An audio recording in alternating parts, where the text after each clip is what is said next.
The Indiana Fever have entered the 2025 WNBA season differently than in years prior. The energy surrounding the franchise has shifted, and that shift is measurable in ticket sales, in broadcast viewership, in the volume and tone of coverage across sports media. After Indiana's matchup against Nigeria, the response from fans was not simply the reaction of a fan base watching another regular season game. It was the reaction of supporters who had seen something that suggested this team was beginning to develop real collective capability. But beneath the optimism, a second conversation has been running in parallel. Fans who have watched Indiana with genuine interest over recent weeks are not just expressing enthusiasm. Many are expressing concern. Specifically, concern about whether this roster can remain healthy and intact long enough to convert early momentum into sustained competitive relevance. That concern is not abstract, and it did not emerge without context. Observers watching Indiana play have noted the physical demands the team's style places on its players night after night. The pace is high.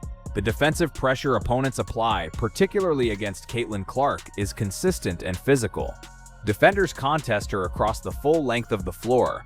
Hard screens, aggressive traps, and frequent body contact are routine. The league has not treated Clark as a player to be handled gently. She is being defended as the primary engine of a franchise that opponents have identified as a genuine threat. That level of defensive attention is a form of respect, but it also carries a cumulative physical cost. For much of the early season, the dominant conversation around Indiana centered on individual development. Clark's adjustment to the pace and physicality of the WNBA, her chemistry building with teammates, and the organizational challenges of managing extraordinary off-court attention while competing professionally. These were the primary frames through which the team was being evaluated. Expectations were elevated, but most analysis carried an implicit acknowledgement that the process of building a competitive roster takes time. That patience has begun to erode, and not because the team has disappointed. It has eroded because the team has shown enough to make people believe a more immediate ceiling is within reach. Against Nigeria, Indiana showed extended stretches of organized, connected offense. Ball movement was fluid. Spacing was better than in earlier performances. Players appeared more comfortable operating within the offensive system rather than reacting to it. The rhythm of those stretches was notable not just for what it produced on the scoreboard, but for what it suggested about where the team's development currently stands. That is precisely what has accelerated the anxiety. In professional sports, the degree to which fans fear injury is proportional to the degree to which they believe in what a team is building. Concern about health is not a feature of franchises that have given up on a season. It is a feature of fan bases that have concluded there is something worth protecting. The conversations now appearing consistently in Indiana's fan discourse, questions about roster depth, about minutes management, about whether the team's style is sustainable over a full WNBA schedule, are the conversations of a community that has made an emotional investment. The WNBA season is not structured to accommodate extended absences easily. Rosters are compact, schedules are concentrated, and the physical demands are significant even before accounting for the additional pressure Indiana carries as one of the most watched teams in the league this year. Every arena the Fever enter generates a heightened competitive environment. Opponents are motivated. The crowd energy, even in road buildings, is elevated. That context does not disappear between games. It accumulates. Clark, in particular, is operating under conditions that have no close comparison in recent women's basketball. The national media attention surrounding her is continuous. Every performance is analyzed. Every off night becomes a narrative. Every injury scare circulates immediately.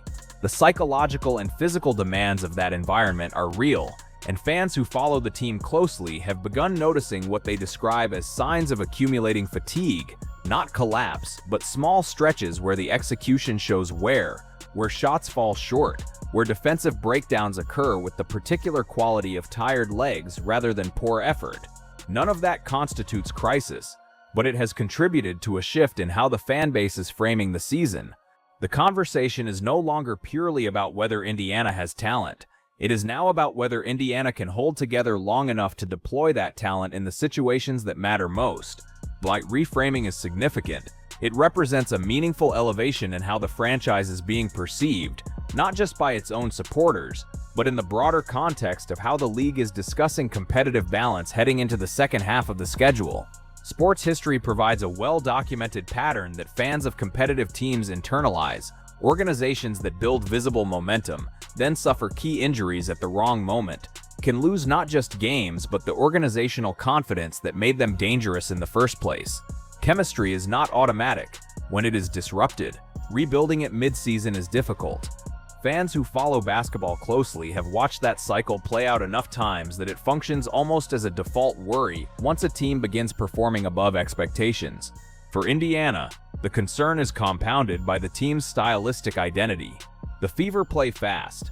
They pursue transition opportunities. They want quick decisions, active movement, and consistent pressure on opposing defenses. That style generates offense, but it also generates physical wear at a rate that slower, more conservative systems do not. The same qualities that make Indiana exciting to watch are the qualities that place the highest demands on the players executing them. Roster depth becomes critical in that context. The question of whether Indiana has sufficient quality across its full rotation, not just in its starting unit to absorb absences without losing competitive momentum, is a legitimate organizational question, and fans are asking it. The growth visible in recent games has not been limited to Clark. Teammates are demonstrating improved anticipation of each other's movements. Transition sequences look less improvised. Decisions in the half-court offense are coming faster, suggesting that the system is becoming internalized rather than merely applied.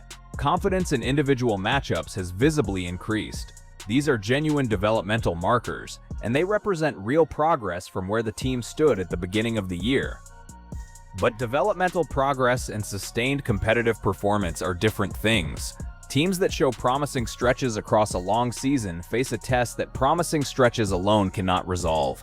The test is endurance, whether the organization, the coaching staff, and the players themselves can maintain the conditions for high-level performance through schedule compression, physical fatigue, and the psychological weight of external expectation.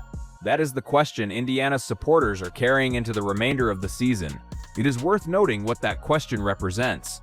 Earlier in the year, the central questions surrounding the Fever were about viability, whether the team could be competitive at the WNBA level, whether Clark's presence would translate into wins as well as viewership, whether the roster had enough quality around its primary player to function as a serious unit rather than a platform for an individual. Those questions have largely been answered. The team is competitive, the supporting cast has developed, the system is showing signs of coherence. The questions being asked now about depth, about sustainability, about the capacity to hold together under the pressures of a full season are the questions asked about teams that people believe can compete. That is a different category entirely, and it explains why the emotional register around Indiana has shifted from cautious hope to what is, in effect, protective anxiety. And every fall that Clark takes on the court now registers differently in the stands and online. Every player who grabs a leg after contact draws immediate attention. Every rotation substitution prompts analysis of whether a starter is being rested or managed. The scrutiny is a function of investment. Nobody monitors injury reports for teams they have written off. The Nigeria game served as a kind of accelerant for that dynamic. Indiana showed enough in the ball movement, in the offensive rhythm, in the collective confidence to remind observers why they had become invested in this team in the first place. And reminders of what a team can be, when the team is still proving it can sustain that level, tend to heighten rather than resolve anxiety. What fans are describing in various ways across different forums and conversations is an awareness that momentum in a short professional season is fragile. One significant injury can force rotational adjustments that disrupt chemistry. One difficult stretch can erode confidence that took months to accumulate. One exhausted roster running on depleted physical reserves through a congested schedule can convert a winning position into a losing one in a span of weeks. That is not catastrophizing. That is pattern recognition from people who follow the sport closely and have seen those patterns repeat.